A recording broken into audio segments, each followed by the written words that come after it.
श्रीनगर में पीड़ित परिवारों से मिले हैं गृह मंत्री अमित शाह। पीड़ित परिवारों को गृह मंत्री शाह ने भरोसा दिलाया है। उन्होंने मृतकों के परिवार वालों को ढांढस बांधते हुए भरोसा दिया कि बदला लिया जाएगा। मृतकों को श्रीनगर में अमित शाह ने श्रद्धांजलि दी और आप देखिए कैसे रोते बिलखते परिवार वाले गृह मंत्री के आगे इंसाफ की गुहार लगा रहे हैं। और एक समय पे गृह मंत्री अमित शाह मौन हो जाते हैं, क्योंकि ये दुख, ये दर्द का सैलाब किसी के लिए भी बहुत मुश्किल है। आप सोचिए, उन गृह मंत्री जिस वक्त परिजनों से, पीड़ित परिजनों से मिल रहे थे, उनकी ये तस्वीरें आप देखिए जो इससे पहले, यानी कल 2 बजे से पहले, दोपहर 2 बजे से पहले, जब तक ये घटना नहीं हुई थी, इनके चेहरे खिले हुए थे। सोशल मीडिया पर ये परिवार वाले पोस्ट शेयर कर रहे थे, ये बता रहे थे कि कितनी हसीन वादियों में ये घूम रहे हैं, लेकिन कैसे वो इनके लिए नर्क बन जाएगा ये इन्होंने सपने में भी नहीं सोचा था। गृह मंत्री अमित शाह जब इनसे मिलने पहुंचते हैं, अपने लाल को खो चुकी मां बिलख रही है, अपने पति को खो चुकी एक पत्नी बिलख रही है, वो बच्चे बिलख रहे हैं जिन्होंने अपने पिता को खो दिया है। ये तस्वीर जो इस वक्त आप देख रहे हैं, ये दिल को झंझोर देने वाली तस्वीर है। मेरे सहयोगी मधुरेंद्र हमारे साथ जुड़ चुके हैं। मधुरेंद्र, जानकारी तो ये भी है कि पहलगांव भी गृह मंत्री जाएंगे, लेकिन उससे पहले जब वो परिवार वालों से मिले, ये तस्वीरें सब कुछ बयां कर रही हैं।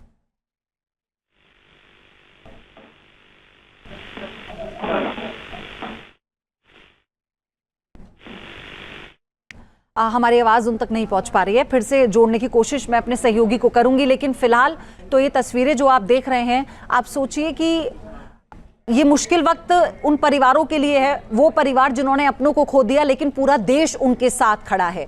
पूरा देश उनके इस दुख की घड़ी में उनके साथ है, उन्हें ढांढस बांध रहा है। लेकिन ये भी एक सत्य है कि जिसका जाता है वही भोगता है, वही भुगतता है, और ऐसा ही कुछ इन सभी के चेहरों पर नजर आ रहा है।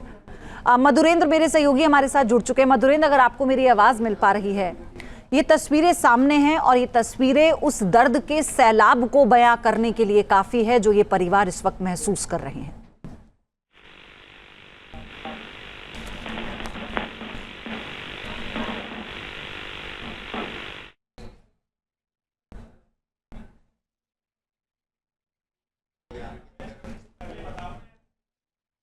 चलिए फिर से संपर्क करने की कोशिश हम करेंगे, लेकिन फिलहाल मधुरेंद्र हमारे सहयोगी जो कि लगातार हमें जानकारी दे रहे थे कि गृह मंत्री अमित शाह पहलगांव भी जाएंगे, वो उससे पहले गृह मंत्री ने श्रद्धांजलि दी है मृतकों को और उसके बाद फिर वो परिवार वालों से मिले हैं। आप देखिए, कल जब ये घटना घटी उसके बाद एक के बाद एक वीडियो सामने आते गए। पूरा देश गुस्से से भर गया था, पूरा देश गमगीन हो गया था। ना केवल देश बल्कि विदेश से भी अलग अलग प्रतिक्रियाएं सामने आई हैं। वहां के जो अध्यक्ष हैं, जो राष्ट्रीय अध्यक्ष हैं, उनकी तरफ से प्रतिक्रियाएं आई हैं। और उसके बाद आप देखिए, सभी का सिर्फ एक ही कहना है कि आतंक के खिलाफ सबको एक साथ लड़ना होगा, एकजुट लड़ना होगा, चाहे व्लादिमीर पुतिन हो, डोनाल्ड ट्रंप हो या फिर नेतन्याहू हो। मधुरेंद्र हमारे साथ जुड़ चुके होंगे, देखते हैं एक बार। मधुरेंद्र, मेरी आवाज आपको मिल पा रही है? जी हाँ प्रयोदी, मैं सुन पा रहा हूँ आपको। मधुरेंद्र, ये जो तस्वीरें हैं ना, ये किसी के लिए भी बहुत मुश्किल है बयां कर पाना, क्योंकि वो जो बिलखते परिवार हैं, वो गृह मंत्री को देखकर वो ऐसे फूट पड़े हैं, वो ऐसे उनका जो दर्द है, उनका दुख ऐसे सामने आ रहा है और वो सब कुछ बता रहा है। देखिए, ये दिल चीर देने वाली तस्वीरें हैं। इन परिजनों का जो चित्कार है, वो घाटी को इस वक्त हम देखें तो पूरी तरह से व्यथित कर देने वाली है। और ये दृश्य देखकर हर आम मानवीय का जहन जो है वो सिहरता गया है। ये दृश्य देखकर हर दिल भारत का यही कह रहा है कि जो आतंकी इस घटना के पीछे हैं, उनको माकूल न सिर्फ जवाब दिया जाना चाहिए, बल्कि एक टेरर स्टेट के तौर पर स्थापित पाकिस्तान को भी इसका जवाब देना चाहिए। भारत को पुरजोर तरीके से आतंक के इस समूचे ही घटनाक्रम पर ऐसी प्रतिक्रिया देनी चाहिए ताकि आगे से पाकिस्तान और पाकिस्तान में बैठे हुए आतंक परस्त जो तंजीमें हैं वो भारत के खिलाफ ऐसी घटना को अंजाम देने के प्रति सोच भी न सके। इस वक्त आप परिजनों को देखिए, इन परिवारों को देखिए, रोती बिलखते लोगों को देखिए जिनसे गृह मंत्री मिल रहे हैं, तो हर दिल जो है वो सिहर सा जा रहा है। जो परिवार हम देखें कि अपनी खुशियों को वादियों में बांटने के लिए गए थे, वो ऐसा गम लेकर लौटे हैं, ऐसा जख्म लेकर लौटे हैं जो ताउम्र भरा नहीं जा सकता। और इन परिवारों को संभालने की कोशिश करते वक्त गृह मंत्री जो हैं उनकी वो किस तरह से भावुक दिखाई दे रहे हैं, ये भी देखा जा सकता है।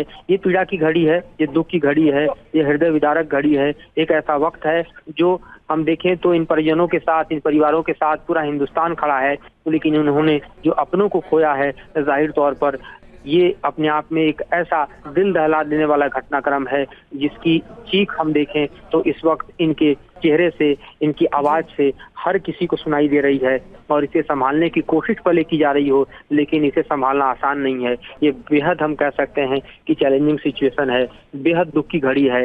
ये ऐसी घड़ी है जिसमें हम देखें तो ये तमाम परिवार जिन्होंने अपनों को खोया है, ये बिखर से गए हैं और इनके जज्बातों को संभालना अपने आप में देखें तो सबसे बड़ा चैलेंज इस वक्त का देख सकते हैं। बिल्कुल, और जो वीडियोस भी कल सामने आ रहे थे इस पूरी घटना के बाद से हर किसी को मौन सा कर दिया उन तमाम वीडियोस ने, उन तस्वीरों ने। और अब जो इस वक्त आप स्क्रीन पर देख रहे हैं ये सच में दिल को चीर देने वाली तस्वीर इस वक्त, और ये वो लम्हा है जिस वक्त गृह मंत्री अमित शाह उन पीड़ित परिवारों से मिल रहे हैं। न्यूज नेशन अब व्हाट्सएप पर खबरों की ताजा अपडेट के लिए न्यूज नेशन के इस QR कोड को स्कैन करें।